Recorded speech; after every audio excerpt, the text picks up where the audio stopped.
હે ગણેશાય નમઃ. હેલો મિત્રો, હું તમારી સખી હીરો આજે લઈને આવી છું શ્રીમદ ભગવદ્ ગીતા અધ્યાય 9 રાજવિદ્યાયો. મિત્રો, તમે જોઈ રહ્યા છો યુટ્યુબ આપણી ચેનલ વ્રત સાધનામાં આપનું સ્વાગત છે.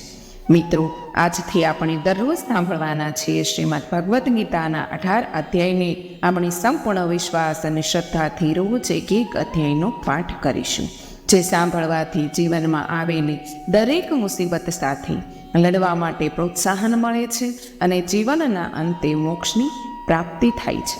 શ્રીમદ ભગવદ્ ગીતાના 9મા અધ્યાયને અંત સુધી સાંભળજો. મિત્રો, જો આપને આ વિડીયો પસંદ આવે તો લાઈક કરજો, શેર કરજો. જો આપ ચેનલને પહેલી વાર જોઈ રહ્યા છો તો સબસ્ક્રાઈબ કરી લેજો અને બેલ આઇકોન પર ક્લિક કરવાનું ભૂલતા નહીં મિત્રો, એટલે આવનાર નવા વિડીયોની માહિતી આપ સુધી તુરંત પહોંચી શકે. ધન્યવાદ. અધ્યાય 9 રાજવિદ્યાયો. પૂર્ણ પુરુષોત્તમ ભગવાન શ્રી કૃષ્ણ કહે છે કે હે અર્જુન, કારણ કે તને મારા પ્રત્યે ઈર્ષા ભાવ નથી, હું હવે તને પરમ ગુહ્ય જ્ઞાન અને વિજ્ઞાન પ્રદાન કરીશ, જેને જાણીને તું ભૌતિક અસ્તિત્વના દુઃખોમાંથી મુક્ત થઈ જઈશ. આ જ્ઞાન વિદ્યાઓનો રાજા છે અને સર્વ રહસ્યોમાં સર્વાધિક ગહન છે. તેનું શ્રવણ કરનારને તે પવિત્ર કરે છે. તે પ્રત્યક્ષ અનુભૂત ધર્મસંમત અભ્યાસ કરવામાં સરળ અને નિત્ય પ્રભાવી છે. ભગવાનને આપણી પાસેથી કંઈ પણ વસ્તુની અપેક્ષા કે આવશ્યકતા નથી. જો આપણે તેમને પ્રેમ કરવાનું શીખી લઈએ તો તેઓ અતિ સહજતાથી પ્રાપ્ત થઈ જાય છે. જો આ સર્વશ્રેષ્ઠ વિજ્ઞાન છે અને અભ્યાસ કરવા માટે પણ અતિ સરળ છે, તો શા માટે લોકો તેને શીખીને તેનું પાલન કરતા નથી? શ્રી કૃષ્ણ આ અંગે આગામી શ્લોકમાં સ્પષ્ટતા કરે છે. હે શત્રુઓ પર વિજય પ્રાપ્ત કરનાર, જે મનુષ્યો આ ધર્મમાં શ્રદ્ધા ધરાવતા નથી, તેઓ મને પ્રાપ્ત કરી શકતા નથી.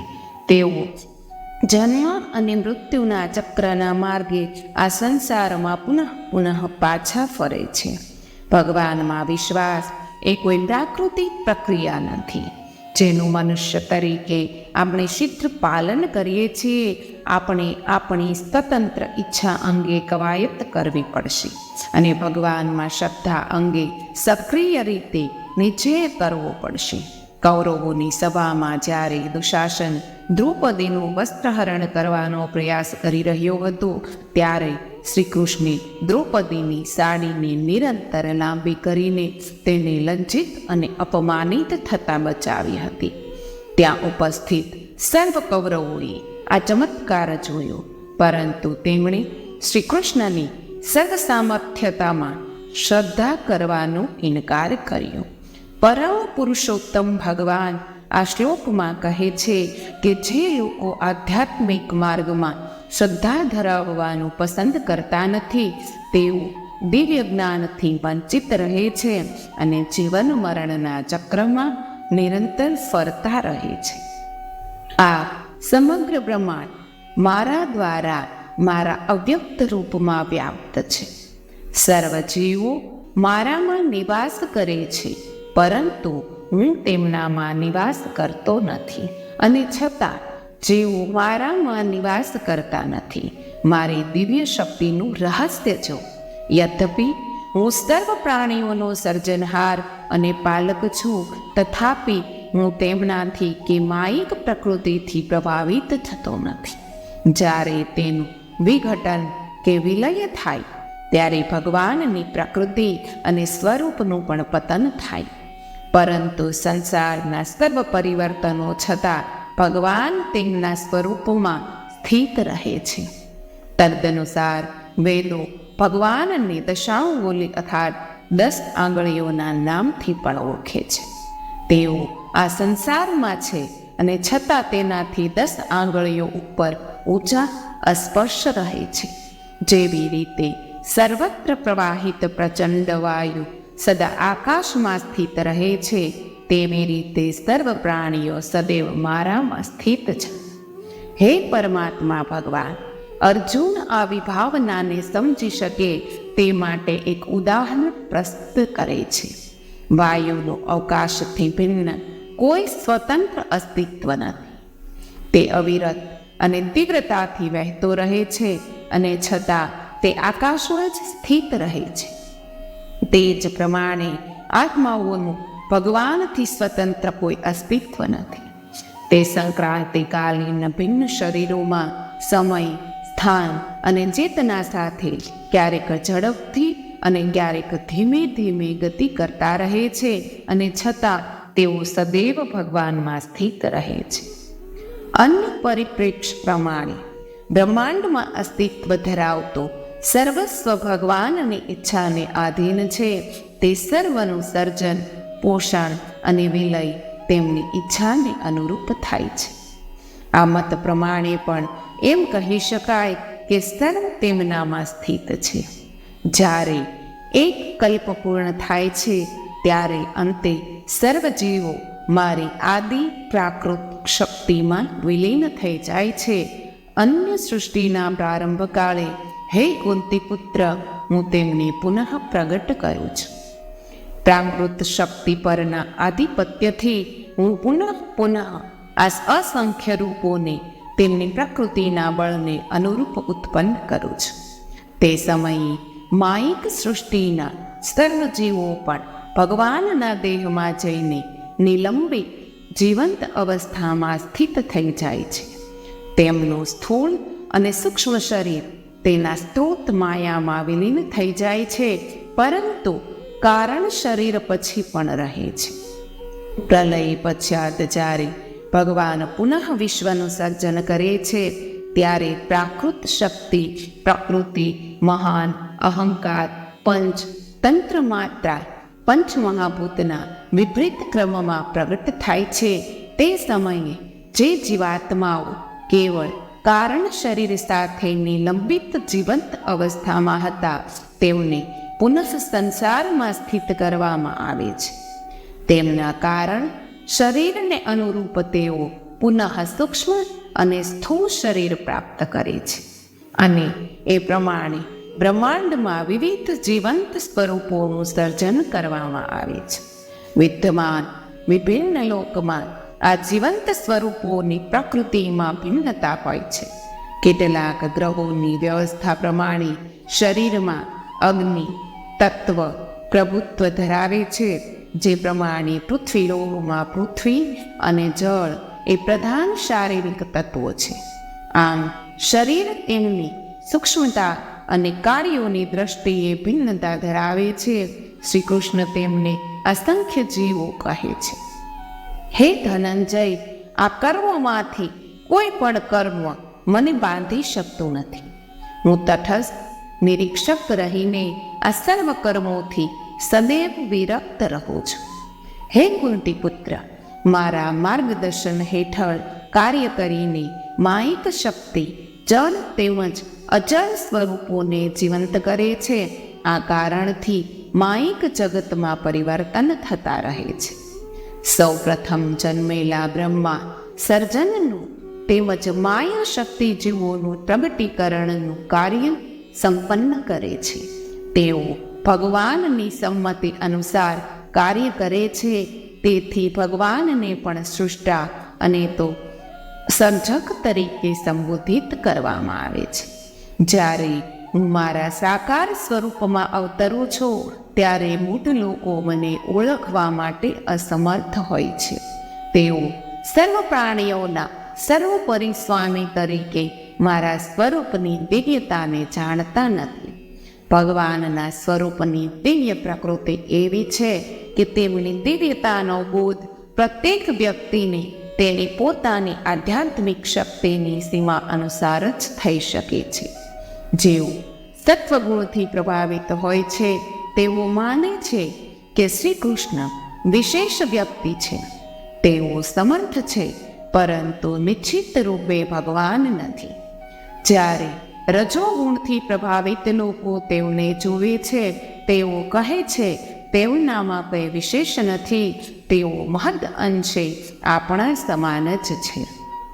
જેઓ તમોગુણથી પ્રભાવિત હોય છે તેઓ માને છે કે તેઓ અહંકારી અને ચારિત્રહીન છે, આપણાથી પણ અધિક ખરાબ છે. કેવળ ભગવત પ્રાપ્ત સંતો જ તેમને ભગવાન તરીકે ઓળખી શકે છે, કારણ કે તેમને ભગવત કૃપા દ્વારા દિવ્ય શક્તિ પ્રાપ્ત થઈ હોય છે.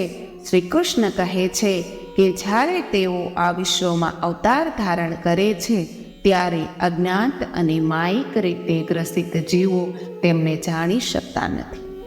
માયિક શક્તિ દ્વારા મોહગ્રસ્ત થઈને આવા લોકો આસુરી તથા નાસ્તિક દ્રષ્ટિકોણ ગ્રહણ કરે છે. નાસ્તિક દ્રષ્ટિકોણ ગ્રહણ કરે છે.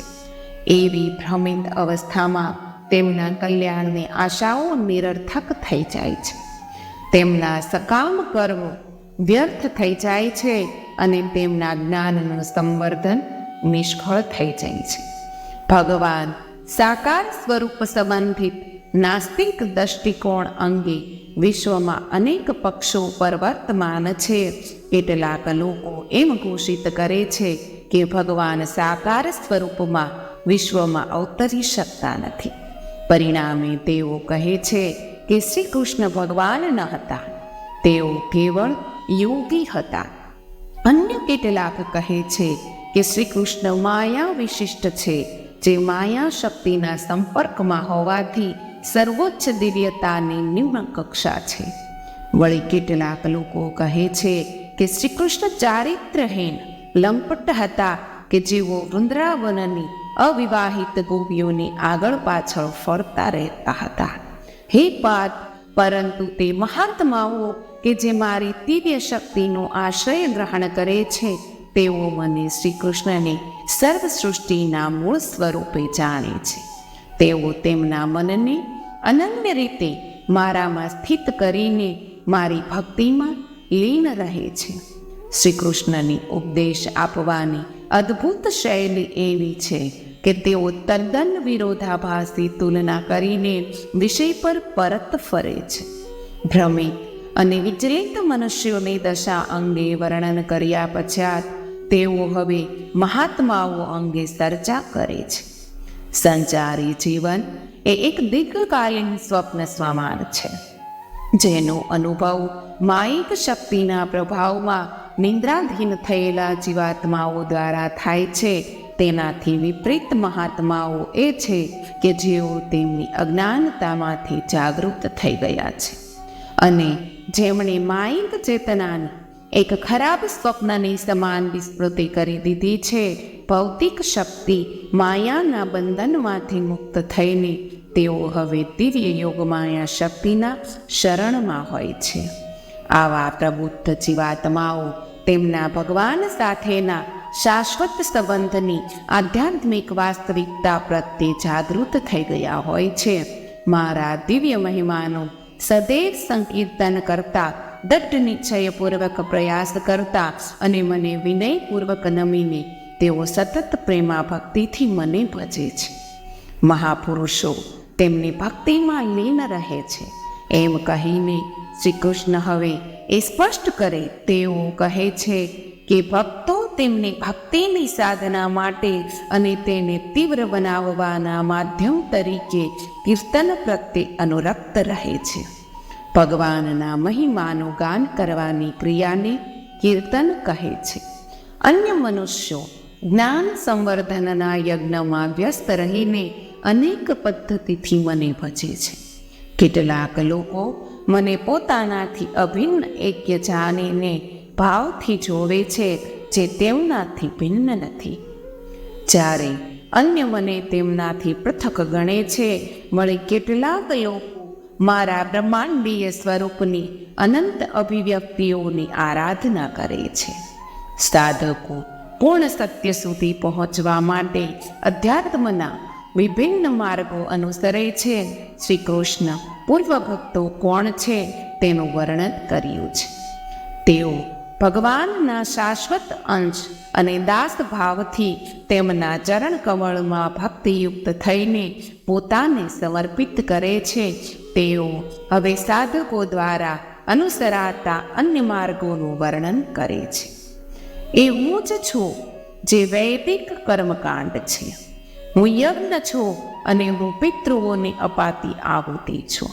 હું ઔષધિઓ છું અને હું વૈદિક મંત્ર છું. હું ઘી છું, હું અગ્નિ છું, અને હું આહુતિનું કર્મ છું. આ વિશ્વનો હું પિતા છું. હું જ માતા, આશ્રયદાતા અને પિતામહ પણ છું. હું પવિત્ર કરનારો, જ્ઞાનનો ધ્યેય, પવિત્ર ઓમકાર છું. હું ઋગ્વેદ, સામવેદ તથા યજુર્વેદ છું. આ શ્લોકમાં શ્રી કૃષ્ણ તેમના અનંત સ્વરૂપના વિવિધ પાસાઓની ઝાંખી કરાવે છે. ક્રતો અર્થાત યજ્ઞ, જેમ કે વેદોમાં અગ્નિહોત્ર યજ્ઞનો ઉલ્લેખ છે, તેનો અર્થ સ્મૃતિશાસ્ત્રોમાં વર્ણિત વૈશ્વદેવ જેવા યજ્ઞો પણ થાય છે. ઔષધમ, ઔષધિઓમાં રહેલી ક્ષમતાનું સૂચન કરે છે. સૃષ્ટિનો ઉદ્ભવ ભગવાનમાંથી થયો છે અને તેથી તેઓ તેના પિતા છે.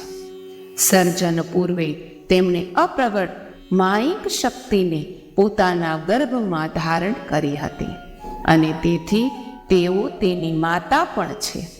તેઓ વિશ્વનું પાલન અને પોષણ કરે છે અને એ પ્રમાણે તેઓ તેના દાતા છે. તેઓ સૃષ્ટિના સર્જક બ્રહ્માના પિતા પણ છે અને તેથી તેઓ આ બ્રહ્માંડના પિતામહ છે. વેદો ભગવાનમાંથી ઉત્પન્ન થયા છે. રામાયણ કહે છે, જાગી સહજ શ્વાસ શ્રુતિચારી. ભગવાને તેમના શ્વાસમાંથી વેદો ઉત્પન્ન કર્યા. તેઓ ભગવાનની જ્ઞાન શક્તિ છે અને તેથી તેમના અનંત સ્વરૂપનું પાસું છે. શ્રી કૃષ્ણ આ સત્યને નાટ્યાત્મક તરીકે હું વેદ છું એમ કહીને વર્ણવે છે. હું સર્વ પ્રાણીઓનો પરમ લક્ષ્ય છું અને હું તેમનો નિર્વાહક સ્વામી, સાક્ષી, ધામ, આશ્રય અને મિત્ર પણ છું. હું આદિ, અંત અને સૃષ્ટિનું વિશાવસ્થાન છું. હું અવિનાશી બીજ અને ભંડાર છું.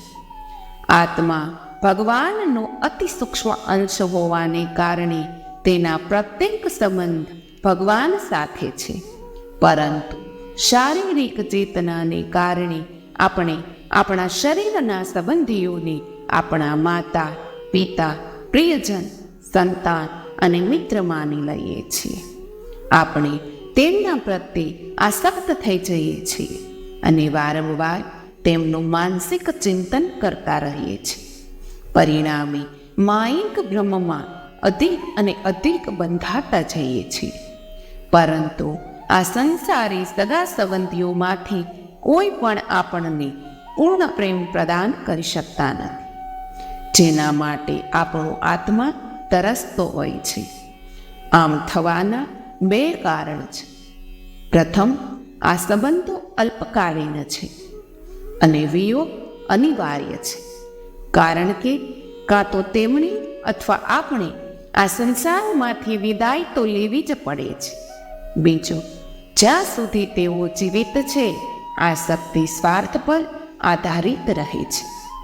પરિણામે સ્વાર્થ સિદ્ધિની સંતુષ્ટિના પ્રત્યક્ષ પ્રમાણને આધારે તેમાં વધઘટ થતી રહે છે. આમ સંસારી પ્રેમની સીમા અને તીવ્રતા દિવસ દરમિયાન પ્રતિક્ષણ પરિવર્તિત થતી રહે છે. મારી પત્ની અતિ સારી છે, તે એટલી સારી નથી, તે ઠીક છે, તે ભયંકર છે. આ હૃદય સંસારી નાટકના પ્રેમમાં પરિવર્તન થતું રહે છે. બીજી બાજુ ભગવાન એવા સંબંધી છે જેઓ જીવન પર્યંત અને મૃત્યુ પશ્ચાત પણ આપણને સાથ આપે છે. પરંતુ જન્મમાં આપણે જે યોનિઓમાં ગયા, ભગવાને આપણને સાથ આપ્યો અને આપણના હૃદયમાં સ્થિત રહ્યા. તેઓ આ રીતે આપણા શાશ્વત સંબંધી છે. આ ઉપરાંત તેમણે આપણામાં કોઈ સ્વાર્થ હોતો નથી. તેઓ સ્વયં સિદ્ધ અને પૂર્ણ છે. તેઓ આપણને નિષ્કામ, નિસ્વાર્થ પ્રેમ કરે છે, કારણ કે તેઓ કેવળ આપણું શાશ્વત કલ્યાણ ઈચ્છે છે. આ પ્રમાણે એકમાત્ર ભગવાન આપણા વાસ્તવિક સંબંધી છે, જેઓ શાશ્વત અને સ્વાર્થ રહિત બંને છે. ને જ સ્તોર્ય તરીકે ઉષ્ણતા પ્રદાન કરું છું, અને હું વરસાદને રોકી રાખું છું તથા મોકળ્યો પણ છું. હું જ અમરત્વ છું, અને હું સાક્ષાત મૃત્યુ પણ છું. હે અર્જુન, હું ચેતન આત્મા છું અને જડ પદાર્થ પણ છું. પુરાણોમાં વર્ણન છે કે જ્યારે ભગવાને પ્રથમ બ્રહ્માંડનું સર્જન કર્યું ત્યારે તેમણે સૌ પ્રથમ બ્રહ્માંડને પ્રગટ કર્યા અને તેમને આગળ સૃષ્ટિની રચના કરવાનું કહ્યું. ઉત્તરદાયિત્વ બ્રહ્માને સોંપ્યું.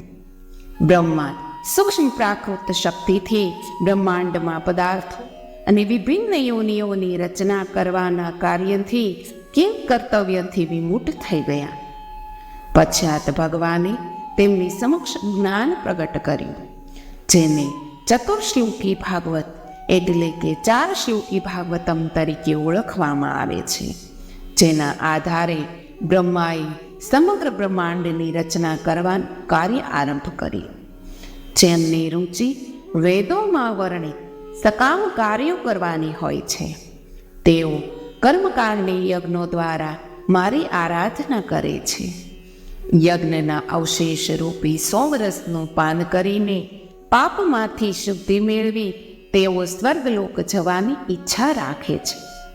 તેમના પુણ્ય કર્મો દ્વારા તેઓ સ્વર્ગના રાજા ઇન્દ્રના લોકમાં જાય છે અને સ્વર્ગીય દેવતાઓ જેવા સુખો ભોગવે છે.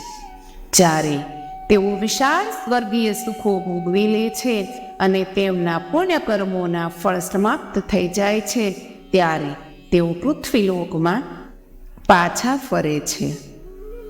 આ પ્રમાણે જેઓ ઇન્દ્રિય સુખોના વિષયોની કામના હેતુ વૈદિક કર્મકાંડનું પાલન કરે છે, તેઓ આ સંસારમાં પુનઃ આવાગમન એ કૃષ્ણ આ શ્લોકમાં સ્પષ્ટતા કરે છે કે સ્વર્ગલોકના સ્વર્ગીય સુખો અલ્પકાલીન હોય છે.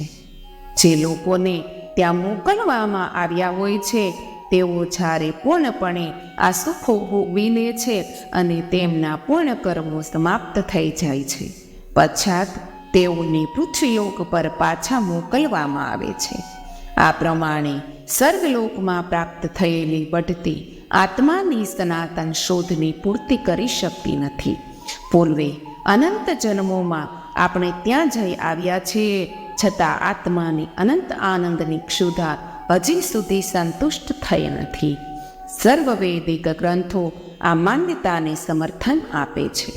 જેઓ સદૈવ મારું ચિંતન કરે છે અને મારી અનન્ય ભક્તિમાં લીન રહે છે, તેમનું મન સદા મારામાં સ્થિર રહે છે.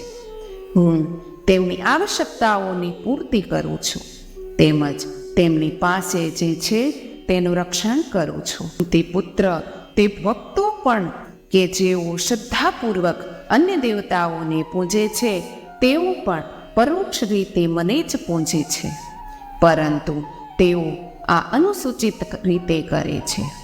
જે લોકો પરમાત્મા ભગવાનની ભક્તિ કરે છે, તેમનું વર્ણન કર્યા પશ્ચાત હવે શ્રી કૃષ્ણ તે લોકોની પરિસ્થિતિ અંગે સ્પષ્ટતા કરે છે કે જેઓ માયાના સુખની પ્રાપ્તિ માટે નિમ્નતર દેવતાઓની ઉપાસના કરે છે, આવા લોકો પણ શ્રદ્ધાયુક્ત હોય છે અને તેમને સ્વર્ગીય દેવતાઓ દ્વારા પણ ફળ પ્રાપ્ત થતા હશે, પરંતુ તેમનું જ્ઞાન અપૂર્ણ છે. તેઓ એ સમજતા નથી કે આ સ્વર્ગીય દેવતાઓ તેમની શક્તિ સ્વયં ભગવાન પાસેથી જ પ્રાપ્ત કરે છે. હું સર્વયજ્ઞોનો ભોગતા તથા એકમાત્ર સ્વામી છું, પરંતુ જેઓ મારી દિવ્ય પ્રકૃતિને ઓળખી શકતા નથી, તેમનો નિશ્ચિતપણે પુનઃજન્મ થાય છે. શ્રી કૃષ્ણ હવે સ્વર્ગીય દેવતાઓની આરાધના કરવામાં રહેલી ત્રુટીઓ અંગે ચર્ચા કરે છે. સર્વોચ્ચ ભગવાનથી પ્રદત્ત અધિકારના ગુણને આધારે તેઓ સંસારી સુખો પ્રદાન કરવાની શક્તિ ધરાવે છે, પરંતુ તેઓ તેમના ભક્તોને જીવન મૃત્યુના ચક્રમાંથી મુક્ત કરી શકતા નથી. તેઓ અન્યને તે જ પ્રદાન કરી શકે છે જે તેઓની પાસે છે. જ્યારે સ્વર્ગીય દેવતાઓ પોતે સંસારમાંથી મુક્ત નથી હોતા તો તેઓ તેમના ભક્તોને કેવી રીતે મુક્તિ કરી શકશે? સ્વર્ગીય દેવતાઓના ઉપાસકો દેવતાઓમાં જન્મ પામે છે. પિતૃઓના ઉપાસકો પિતૃઓ પાસે જાય છે. ભૂત પ્રેતના ઉપાસકો તેવી પ્રેતયોનીમાં જન્મે છે અને મારા ભક્તો કેવળ મારી પાસે આવે છે. જો કોઈ મનુષ્ય ભક્તિપૂર્વક મને પત્ર, પુષ્પ, ફળ કે જળ અર્પણ કરે છે તો મારા ભક્ત દ્વારા પ્રેમ તથા શુદ્ધ ચેતના સાથે અર્પિત કરે એ સર્વનો હું પ્રસન્નતાપૂર્વક સ્વીકાર કરું છું. હે કુંતી પુત્ર, તું જે કંઈ કરે છે, જે કંઈ ખાય છે, યજ્ઞમાં જે કંઈ આહુતિ સ્વરૂપે હોમે છે, જે કંઈ તું ઉપહાર તરીકે અર્પે છે અને જે કંઈ તપચર્યા કરે છે તે મને અર્પણ કરવા સ્વરૂપે કર. તારા સર્વ કાર્યોને મને સમર્પિત કરીને તું શુભ અને અશુભ ફળોના બંધનમાંથી મુક્ત થઈ જઈશ. સંન્યાસી યોગ દ્વારા તારા મનને મારામાં અનુરક્ત કરીને તું મોક્ષ પ્રાપ્ત કરીશ અને મારી પાસે આવીશ. હું સર્વ જીવો પ્રત્યે સમભાવયુક્ત રહું છું. હું ન તો કોઈ પ્રત્યે દ્વેષ કરું છું કે ન તો કોઈનો પક્ષપાત કરું છું, પરંતુ જે ભક્તો મારી પાસે પ્રેમપૂર્વક ભક્તિ કરે છે તેઓ મારામાં નિવાસ કરે છે અને હું તેમનામાં નિવાસ કરું છું. અતિ ઘૃણાસ્પદ કર્મ કરનાર અધમ પણ જો અનન્ય ભાવે મારી ભક્તિ કરે છે તો તેને સાધુ માનવો જોઈએ, કારણ કે તે ઉચ્ચિત નિશ્ચયમાં સ્થિત હોય છે. સમગ્ર વિશ્વ એ સત્ય સાક્ષી હોય છે. એ શીઘ્ર ધર્મપરાયણ બની જાય છે અને સ્થાયી શાંતિ પ્રાપ્ત કરે છે. હે કુંતી પુત્ર, નિર્ભય થઈને એ ઘોષણા કર કે મારા કોઈ પણ ભક્તનો કદાપી વિનાશ થતો નથી. હે પાર્થ, જે લોકો મારું શરણ ગ્રહણ કરે છે તેમનું કુળ, જાતિ, લિંગ કે જ્ઞાતિ જે પણ હોય, ભલે સમાજે તેને બહિષ્કૃત કર્યો હોય, પણ છતાં તે પરમ લક્ષ્યને પ્રાપ્ત કરે છે. અહીં શ્રી કૃષ્ણ કહે છે કે કોઈ પણ કુળ, લિંગ, જાતિ, જ્ઞાનમાં જન્મ લેવા છતાં પણ જે મારું પૂર્ણ શરણ ગ્રહણ કરે છે તે પરમ લક્ષ્યને પ્રાપ્ત કરે છે. તો પછી પુણ્યાત્મા સાધુઓ અને રાજસ્વીઓ વિશે શું કહેવું? તેથી આ ક્ષણિક તથા દુઃખમય વિશ્વમાં આવીને મારી ભક્તિ પ્રત્યે પરાયણ થાવ. સદૈવ મારું ચિંતન કર, મારો ભક્ત થા, મારી આરાધના કર, તેમજ મને પ્રણામ કર. તારા મન તેમજ શરીરને મને સમર્પિત કરીને તું મારી પાસે આવીશ. સમગ્ર અધ્યાયમાં ભક્તિ માર્ગ ઉપર ભાર મૂકીને શ્રી કૃષ્ણ હવે અર્જુનને પોતાનો ભક્ત બનવાની વિનંતી કરીને સમાપન કરે છે. તેઓ અર્જુનને તેમની ભક્તિ કરીને મનને તેમના દિવ્ય સ્વરૂપમાં ધ્યાનસ્થ કરીને તેમજ પૂર્ણ નમ્રતા સાથે પ્રણામ કરીને તેથી ચેતનાને ભગવાન સાથે વાસ્તવિક યોગમાં એક કરવા માટે કહે છે. મિત્રો, શ્રીમદ ભગવદ્ ગીતાનો 9મો અધ્યાય અહીં સમાપ્ત થાય છે. ધન્યવાદ.